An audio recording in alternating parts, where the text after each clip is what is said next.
Now we're in section 3 of chapter 10.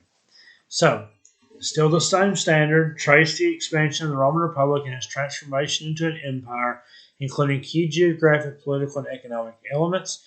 This time we're going to analyze the Roman expansion, discuss the Punic Wars, and evaluate the role of consul in the conflict between Republic leaders.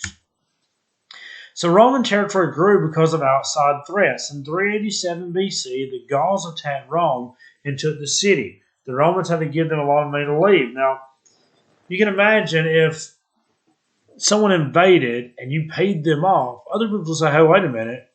All we got to do is go invade Rome and they're going to pay us. And so this inspired other people to start attacking as well. So many of Rome's neighbors also decided to attack, not as successful.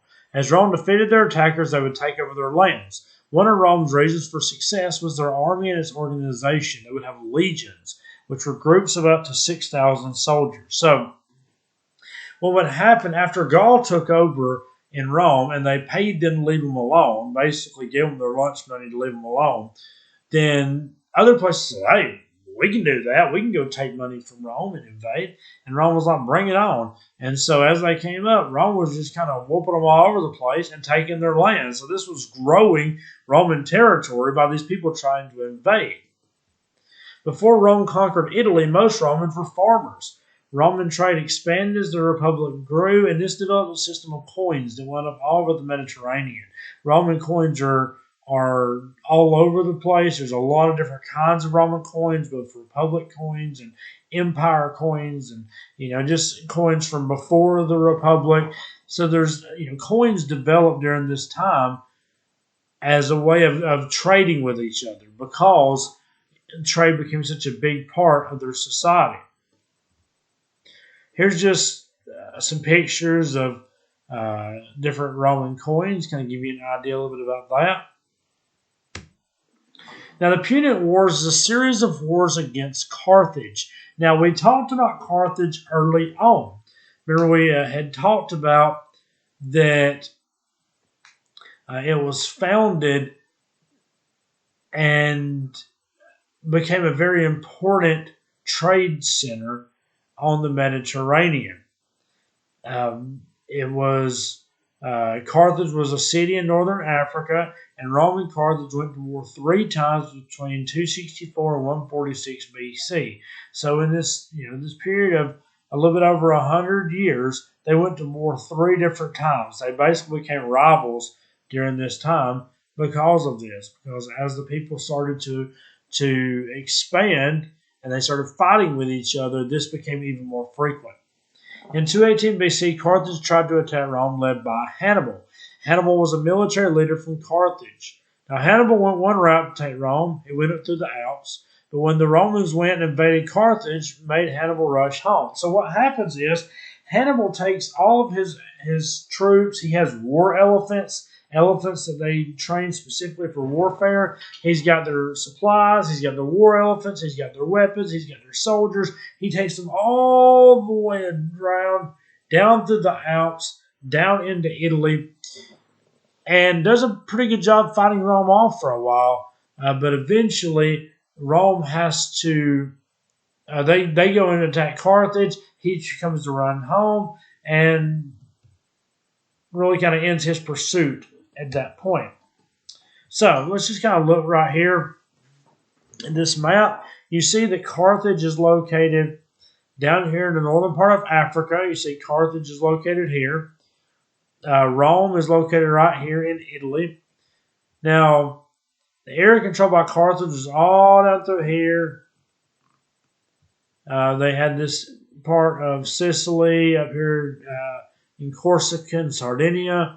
Up here into this area. But what happened is Hannibal, you see the green line, went all the way around, came down here, fought the major battle here at Cannae, came down and went back to Carthage. The Romans just blew and fought at Zama, which was the major battle in Carthage. During the Punic Wars, Rome took control of Sicily, Corsica, Spain, and northern Africa. In the 120s, Rome conquered the southern part of Gaul. Although the Romans took over Greece, Greece had a larger impact on Rome than Rome did them. So the Romans took over Greece, but they learned so much from the Greek people. They respected their culture so much that it really was like an invasion as much as a cultural diffusion. As the Roman territory grew, problems also did.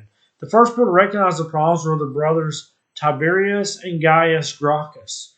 Both were killed by very angry, powerful Romans for trying to bring reforms and create new farms. They're realizing there's some issues going on. There's some social issues. They try to bring it up and wind up being killed by the powerful Romans who didn't want things to change. In the late 100s BC, another social change nearly led to the end of the Republic when Gaius Marius encouraged poor people to join the army.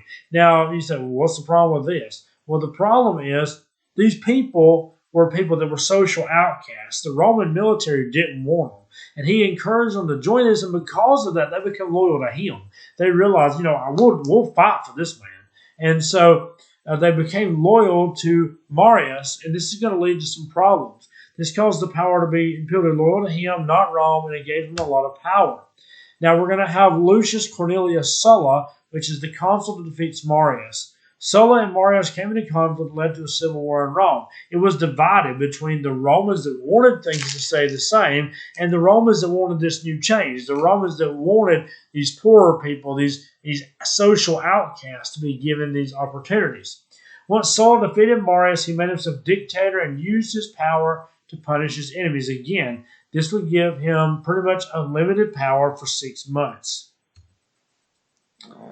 So now let's conclude this chapter talking about Spartacus, who was a gladiator that rose to power. Spartacus and his army of followers demanded freedom. When Spartacus died, his rebellion failed, and Rome executed 6,000 rebellious slaves. Now, I threw this in here because, for one thing, Spartacus is an important part. If you ever watch a movie about Spartacus, they're usually very well done. It kind of shows a little bit of the social things going on at the time, about how that he was put into slavery. He rose his way up through the gladiator ranks and basically led a revolt to try and get people the freedom, because the slavery was a very real thing during this time, and the idea of using these gladiators for entertainment and as a way of, well, they die, they're not that important, was something that Spartacus didn't agree with. And so he led this rebellion. It failed, and Rome executed 6,000 rebellious slaves. So don't pay attention to that. Standard 8.6, trace the expansion of the Roman Republic and its transformation into an empire, including key geographic, political, and economic elements. Now, we've covered that in this chapter. This is the end of chapter 10. We analyzed the Roman expansion. We talked about how they started to grow. As after Gaul invaded, all these people started wanting to invade, and they fought them and took their land, and they expanded the empire. We discussed the Punic Wars between Carthage, which was the 3 wars that took place over a little bit over 100-year span, and about Hannibal and all that stuff. And evaluate the role of consul and the conflict between Republic leaders. There's a lot of conflict going on, and this is going to continue on into the next chapter, where we're going to see the rise of Julius Caesar and how he basically comes to power and takes things over and really makes the Senate mad. They wind up getting rid of him because of it, and this is going to lead to the Roman Empire. So that is it for chapter 10, and we will pick back up with chapter 11.